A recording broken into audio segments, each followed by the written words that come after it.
Tere, kallis kuulaja! Minu nimi on Maigi Varusk. Ja mina olen Alla Vinitšenko. Ning sa kuulad raadiot Roosa Raadio. Haara kohvitass ja tule õpetajate tuppa. Tänases saates räägime õpikutest ja nende rollist meie aines. Ja nende tulevikust. Kas meil üldse on õpikuid vaja? Nii et keera raadio valjemaks ja mõnusat kuulamist.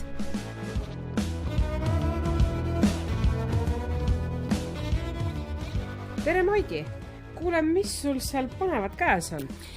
Minul on käes sinu õpik, mida kasutas siin viimati keegi ka 8. B-st.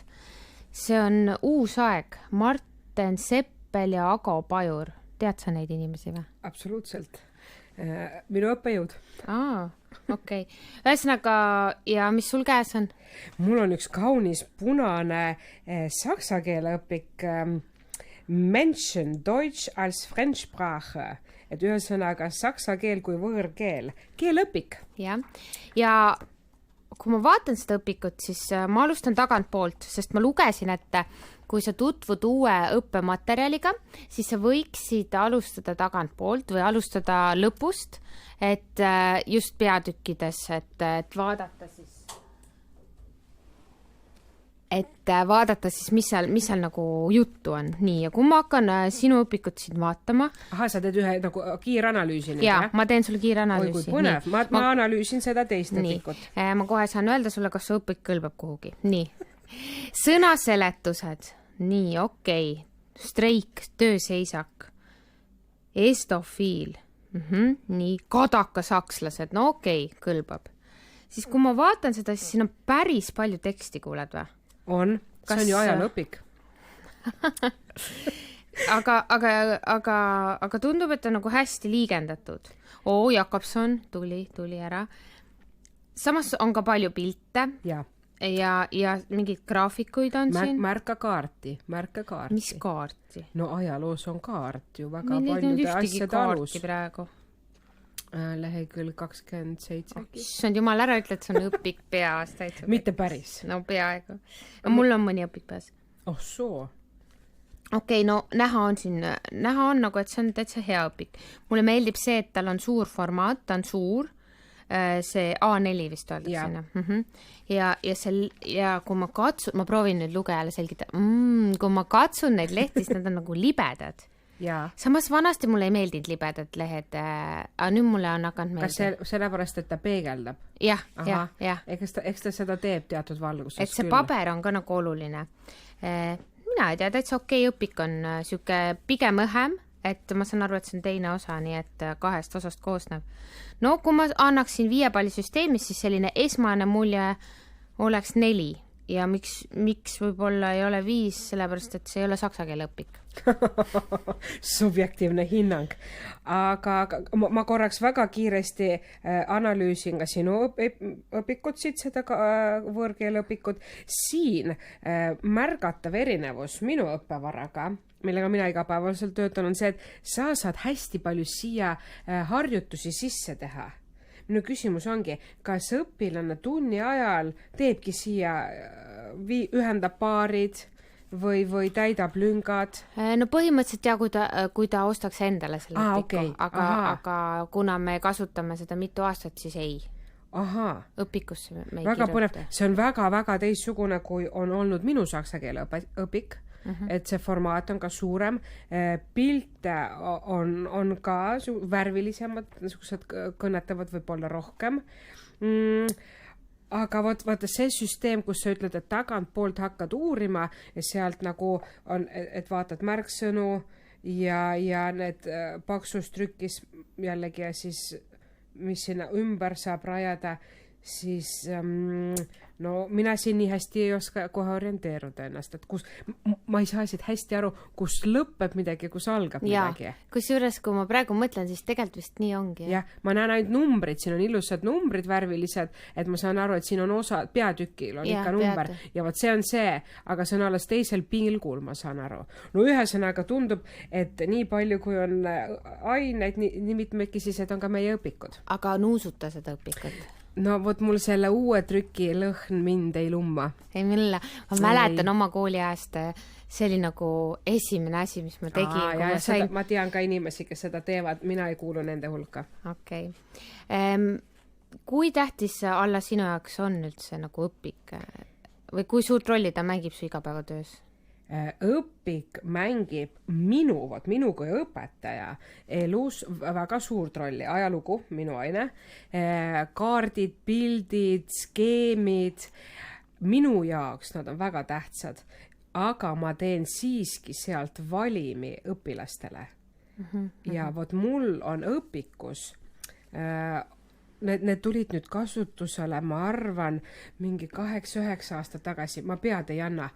Ma ei mäleta igal juhul. See oli see aeg, tähendab, kui ma mõneks ajaks koolist lahkusin, siis nad hakkasid vaikselt tulema. Neid korraga ei saanud endale koolid lubada, sest nad olid päris kallid, lapsi on palju. Ja mina olen nüüd alles, eelmine aasta hakkasin nende järgi päriselt ka õpetama. Ja mulle nad meeldivad, sest seal on väga palju võimalusi, allikaid ma saan kasutada, aga vot ma ise saan teha selle valiku õpetajana. Ja need õpilased, kellel on võib-olla nagu suurem huvi teema või üldse ajaloo vastu, nad saavad lisalugemist, kui nad tahavad lugeda, sest vahest on ju ka nii, et kui sa juba tead, millest jutt käib, siis sul pilk läheb sinna ilusate piltide peale. Aga kas sa tead, kui palju see õpik maksab või? Kui ma vanasti oli see hea reetmiskoht, vaata tagant tee see lahti, ma arvan, kuskil 4-5 eurot. Kuule, siin on peal kirjas. No just, ma räägin. 12,85. Huvitav, kas on teine osa või mõlemad osad? Mina arvan, et see on teine osa. Ma arvan ka tegelikult. Nii et, aga palju see kaalub umbes? Palju minu oma kaalub? Minu oma on paksem. On küll sinu oma, ma arvan, on kuskil siin, ma ei tea, 200-300 gramm. No ütleme 300 natuke peale isegi võib-olla. Pole kaalunud. No sul on vähem. Esimene osa siiski. Aga ma uurisin tänaseks saateks ka seda, et kui palju võib õpikud kaaluda siis koolikotis. See ranitsa kaal. Ranitsa kaal, et sellest on ju nii palju juttu olnud ja Riigi Teatajas on kirjas ja see on reguleeritud kuni 9. klassini. Et 1. kuni 3. klass on 3 kilo. Nii. Siis läheb edasi 4. kuni 6 on 3,5 ja siis 7. kuni 9 on 4,5 kilo. Et kui sa võtad nüüd, ma ei tea, mitu ei tundu üldse rohkem. Tead, ma pean tõdema, et visuaalselt, kui ma vaatan neid lapsi kooli kontekstis ja ma näen nende seljakotte, need tunduvad raskemad. Juba see seljakott ise tundub nagu väga massiivne ja suur. No seal oligi kirjas ka kuskil tervise, ma ei tea, mingil lehel, et jälgige, et mis koti te lapsele nagu ostate, et kui see My Little Pony on juba ise mingi 2 kilo. Just. Et väga hea. Et mis on huvitav, gümnaasiumis ei ole reguleeritud. Minu teada ka ei ole. Aga huvitav, et see gümnaasiumis reguleeritud ei ole või seal lihtsalt ei ole vaja seda reguleerida või? Ma ei tea, vabatahtlik. Nad on võib-olla ise reguleerinud. Seljakott ja pastakas. Ja seda me näeme, jah. Aga ühte uuringut ma lugesin või sükest mingit uurimustööd õpilaste poolt tehtud 32. keskkoolis. Ja teab, mis oli hullult ägeva? Seal tehti mingid mõõtmised ja ühel inimesel, ma sain niimoodi aru, ühel õpilasel oli kott ainult 0,9. Ei, 0,3, sorry. 0,3 grammi kaalus tal. Ta tuli 300 grammise kotikesega kooli. Mis tal seal sees küll oli, vist telefon ja pastaka seal juhul. Ja, no ja kott ise ka. Nii et tal oli võib-olla see üks uus aeg see õpik, aga üldjuhul oli selline kuskilt pool kilo kuni kilo. Kõikumine või üle või? Üle. Ahaa. Huvitav, meil on olnud nagu debatid ja väga suured diskussioonid, et ranits, koolikott, on liiga raske. Aga ma ei ole seda viimasel ajal kuulnud. Ei olegi. See on kadunud või? See mure on lahendatud? See mure, võib-olla on lahendatud. Aga kuidas? Ma arvan, et see on see, et esiteks on see, et võib-olla õpilased jätavad kooliõpikuid. Teiseks ma näen, et jätavad, kui on see koolikapi võimalus. Ja teiseks on see, et et ma arvan, et kasutatakse vähem õpikuid ka. Et õpetajad, ma tean, osad kolleegid ei kasutagi õpikut või neil ei ole õpikut, nad ei ole leidnud seda head õpikut. Ja võib-olla on ka see, et tõesti, kas siis 2 peale või on ka see, et koolis on need õpikud. Kas sina oled õpetaja, kes lubab, et pinginaabriga on 2 peale üks õpik? Muidugi. Mina ka. Miks mitte? Ei, muidugi. Ma mõnikord, ja ma ei saa ka õpilase peale nagu ma austan, kui ta ütleb, et tal ei ole õpikut kaasas. Et see on hea, kui ta ütleb. Aga samas me ju leiame alati lahenduse, et me saame siis 2 peale, me saame 3 kokku istuda, et tegelikult see õpik ju, see on mingi üks osa, ta on nagu nii väike osa, vähemalt mina tunnen oma nagu töös, et ta on see raam, aga mina ehitan sinna peale kõik need asjad, et et kui tähtis see on, et tal see kaasas seal on. No mina julgen väita, et see sõltub väga palju ainest. Ajaloos on ikkagi see kaart ja mingisugune olukorras või sündmuse seletamine läbi selle visuaali on ülitähtis. Ja nüüd ma näen näiteks põhikoolis, mul on 7. klass, eks ju, kus me räägime riigi kujunemisest keskajal ja ma räägin Euroopa riikidest, aga neil alles tuli geograafia, et nad ei tea veel neid kõiki asju, et siis on see kaart asendamatu nendel silmees, sest mis on Pöömimaa, kus see on, miks see on, kuidas, et see on nii nagu abstraktne, et seda kaarti on vaja. Mina kasutan ühte õpikut, mis on tehtud aastaid tagasi minu hea kolleegi ja sõbra poolt ja seal mitte kaart ei ole põhiline, vaid pildid. Sest meil on sellised huvitavad pildid seal, et võib-olla keeleõpik on natuke teistmoodi, et ta nagu otseselt alge keeleõpik, ta nagu ei vanane. Et see mantel on ikka mantel on ju ja see roosa on ikka roosa ja seal on mingid pilt on ju, moodsad teksad, ma ei tea, mis aastal 2000 midagi on ju. Ja need teksad nagu tegelikult ei ole väga moodsad enam, aga juba olen näinud õpilastel neid jalast, tead need kõrged siuksed. Nii et see õpik on nagu vananenud, aga samas kõik need põhiasjad on seal nagu olemas, et mina leian, et keeles ei pea nagu see õpik nii tihti võib-olla ka muutuma või vahetuma või neid võimalusi nagu keeles väga on nii palju. Sest ajaloos näiteks, kui ma mõtlen gümnaasiumi Eesti ajalookursuse peale, kui mina sisenesin õpetajana gümnaasiumisse ja hakkasin esimest korda Eesti ajalookursust õpetama, ma pidin šokki saama. Mul oli õppevara seesama, mille järgi mina ka nagu gümnaasiumis õppisin. See oli nagu müsteerium, et nagu mis mõttes ikka veel te kasutate neid samu õpikuid koolis. Aga nagu öeldud, sellest aastast, kui ma gümnaasiumis tööle hakkasin, rakenduski uus õppekava.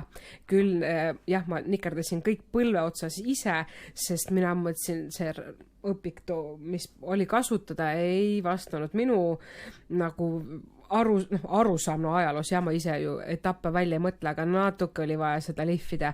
Õnneks nüüd on selline õpik, kus on ikkagi kõik uued leiud sisse pandud, sest ajaloos võib juhtuda nii, et sa lööd koppa maasse ja tulevad uued arheoloogilised leiud ja järsku on vaja mingid ajastud ümber dateerida. Aga vot nüüd on hästi põnev aine, on ühiskonnaõpetus, olgu ta 5., 9. või 12. Olukord muutub väga tihti ja vahest täiesti ette hoiatamatult, et mina leian, et võib-olla mõnes aines nagu ühiskonnaõpetus, kas meil peab see olema õpik üldse paberkandil olemas. See peab olema paindlik ja väga siis nagu aktuaalse eluga kohendav. Ei, nõus olen selles suhtes, et sellistes ainetes võib-olla see õpik võib-olla nagu on nagu raha raiskamine kohati, kui seda iga aasta uuendada ja kus sa selle vana õpiku siis paned. Just, et ühiskonnaõpetuse õpiku koht on siuke nagu anekdootlik lugu, et siis kui ta nagu sinna kooli pinki jõuab, on juba informatsioon aegunud. No arvatavasti jah. Ühiskonnaõpetus on üks ehe näide sellisest, et kust ma ei tea. Aga äkki on peagi uus midagi põnevat tulemas? Mina mäletan oma kooli ajast seda, et füüsikas oli meil hullult vana õpik. Aga ma ei tea, kõik sai tehtud, nagu füüsikas on ju ikka nagu... Newton ja et need, aga ma mäletan need tekstülesanded. See oli nii lahe, et seal olid mingid tekstülesanded, mingid 5 aastaku vilja mingid varud on ja läksid põlema, palju tekkis soojust on ja seal oleks võinud lõimingut teha ajalooga. Jaa, ei oligi ja me naersime, niimoodi muigasime oma, et siis ma mõtlesin pärast, ise kui lahe tegelikult, et ma sain nagu sellise õpikuga nagu ka kogemuse ja kõige lahedam oli see, et need kanti täpselt vist 12. kui me olime kanti maha. Peale teid või? Ei, meie ajal. Ja siis õpetatud klassis, need õpikud olid käes ja siis ta oli nagu ise vist arvas, et nüüd kõik nagu tasuta asi, et kõik jooksevad, vaata. Et siis oligi niimoodi, et näed, et need õpikud kanti maha, et kes tahab, on ju? Keegi. Siis ma mul oli siis õpetajast natuke kahju, siis ma läksin sinna, no ma võtan siis. Ka küsimus, kas see on sul alles? Vist jah. Oi, kui... Et see seal ka nagu tegelikult füüsikas ka nagu lihtsalt mitte see materjal ise võib-olla, vaid see metoodika ja see sisu nagu... Aga Maigi, kui palju sa siis kasutad tunnis oma õpilastega õpikut? Ikka kasutan, jaa, aga ma tunnen, et ma ei ole õpikuõpetaja. Mis see tähendab õpikuõpetaja? Mis sa mõtled selle? Ma mõtlen nagu seda, et ma lähen nagu selle õpikuga ühte sammu ja mõnikord ma teen seda ka, ma proovingi nagu teha erinevaid. Aga sa siis hüpled nagu peatükkide vahel kuidagi? Ei, mitte seda, vaid ma ei ole nagu see, kes ütleb nii, et meil on peatükk 3, täna võtame siit ülesanded 1, 2, 3, 4, 5, 6, 7, 8 ja lähme ja seni kaua lähen, kuni kell heliseb. Seda ma ei tee. Et mul on nagu ette planeeritud näiteks kas siis mingi lisaülesanne või võtan ma sealt valiku sõnavarast, töötan selle sõnavaraga läbi küsimuste, et ma lisan täpselt oma grupile nagu vastavalt, aga see kõik võtab aega. Aga meil oli nüüd mõned aastad võimalus kasutada online versiooni õpikust. Kas sa kasutasid? Jaa, ma kasutasin, sest seda oli mugav näidata ekraanil. Sa ju kasutasid ka? Jaa, tänuväärt. Mõned asjad olid ikka nagu tänuväärt ja tunnen puudust ja kaalun isiklikult eraisiku konto omale sinna osta. Ja no see mina ka 5 euri kuu. Just, nii ongi. Ei, tegelikult oli 4,90. Sobib. Aga mina kasutasin seda oli hea näidata ja seda oli hea kasutada, kui võt siin oli see, et keegi ei saanud öelda, aga ma ei leia õpikut. Jah, et mul ei ole õpikut või mul ei olnud õpikut kaasas, et see probleem jäi nagu ära. Et kui internet sinuni ulatus, pidi see olema. Jah, aga eks seal on ka nagu, tuleb kriitiline olla ja tuleb nagu, ikka teed valiku ju. Kas sul on kahju, et meil ei ole seda tasuta võimalust enam? Muidugi mul on kahju. Aga mis kui saaks valida, kui oleks variant, kas saavad kõik seda tasuta või sobiks sulle ka variant, et ainult üldhariduskooli õpetajad saaksid selle tasuta? Mis mõttes kõik? Nagu õpilased õpetaja, nii nagu meil oli nüüd 2 aastat või 1,5 aastat. No ma saan aru, et seda ei saa tasuta teha, keegi ju hooldab seda. Muidugi, ma saan aru. Ega siis oli ka, meie saime tasuta, ka riik maksis sellele keskkonnale, haldajale, loojale. Täiesti... nagu sina ütlesid, mina mõtlen ka õpiku, kuidas sa öeldad? Opik oli vist. Püha jumal, mõtlesid ka nii... Opik. Ühesõnaga, mina mõtlen ka, et vist ostan selle konto, sest siis ma ei pea koju vedama õpikuid, kui ma teen kodus tööd, eks ole. Ma saan sealt vaadata ja kuidagi tegutseda seal. Ma saan näidata klassis tahvlile. Ta on natuke interaktiivne, seal saab Kas sa lasid ülesandeid ka teha? Mitte eriti. Kas sina siis kasutad enda loodud mingi varamust ülesandeid? Okei, mis on lihtsalt aastatega sul välja kujunenud. Et sa oled ise õppevara looja? Jah. Väga kihvt ju. Ei no jah, aga õpikut ma veel ei ole kirjutanud. Järelikult pole vajadust. Ei ole vajadust, ja selle kohta öeldakse, et õpikud kirjutatakse 3 põhjusel. Ja, need on? no mis sa arvad, mis number 1 on? Ma ei tea, et tuled lihtsalt... Ära ole nüüd naiivne, Alla. Mis on number 1 põhjus? Raha teenida. Raha. Kuni 10% saab ühe paksu kaane pealt. Nii, et oota. Kallis Marten Seppel ja Ago Pajur 12,85 kuni 10%, noh, et siis väike arvutus, et noh, see on tasuv töö, kui su õpik ikka igasse kooli jõuab. Teine põhjus on au ja kuulsus. Ja 3. põhjus on enda pedagoogilise metoodika teadmiste jagamise soov. Vot see viimane vist motiveeriks võib olla mind kõige rohkem. Anu rahast ma ka ära ütleks. Aga mis teeb siis heast õpikust hea õpiku? See, kui ma reaalselt saan seda kasutada. Praktiliselt. Just reaalselt, praktiliselt klassis, ruumis saan seda kasutada. Mitte ei ole see, nüüd on meil see peatükk, jätke raamat kojust, sealt ei ole midagi võtta. Ma ei kujutaks ette seda. No just nimelt, et mina ka õnneks enam mitte, aga minul on olnud neid hetki, kus tõesti ja tegelikult vabandust kõikide õppevara loojatele, aga ühiskonnaõpetuse õpik on üks selliseid õpikuid tegelikult, kus ma ei oska öelda, ma julgen väita, et väga paljud ühiskonnaõpetuse õpetajad ei kasuta õpikut, vähemalt need, mis on praegu olemas. Aga mina arvan, et hea õpik on see, kus õpetajale jääb ruumi, aga samas on seal nagu piisavalt palju, et sa saad nagu valida, et sa võid minna seda teed, et sa teed ainult õpikuga ja sa võid minna seda vabamat teed. Aga ma olen näinud ka õpikud, kus üks peatükk on üks lehekülg, väga kokku surutud, väga selline kompaktne ja sellest pole nagu väga kasu, et pigem nagu mina arvan, et ta võiks olla laiali valguvam ja õpetajal kui professionaalina on võimalus sealt valida täpselt oma grupile vastavat materjali. Olen sinuga nõus. Ja mina arvan, et kui ma vaatan sinu seda õpikut, tulles tagasi alguse juurde, siis ma õpiks selle õpiku järgi päris hea meelega. Need on ilusad õpikud. Ilusad õpikud, jah. On küll ilusad õpikud. Nii palju kui saab, on seal värvilist pilti, värvilist kaarti, allikaid, katkendeid, eks ju, mingisugustest allikatest. Need on tõesti põnevad. Õpilased just allika, kriitika meetodiga analüüsisid seal tekste ja kui sa saad infot tolle ajastu kohta, eks ju, kaasaja koostatud inimeste mälestuste põhjal, siis see loob hoopis teise nagu nägemuse võib-olla sellest valitsejast või tema otsusest. Et nii on. Aga mis sa arvad, Maigi, kas õpik jääb paberile? Ma loodan, et jääb. Mis sina arvad? Ma arvan, et järk-järgult enam mitte. Aga ma ei tea see, mis saab paberkandja õpiku välja boksida, on jälle seesama raha küsimus, mis on odavam koolipidajale. Jah, nii et õpik, meie igapäevane sõber.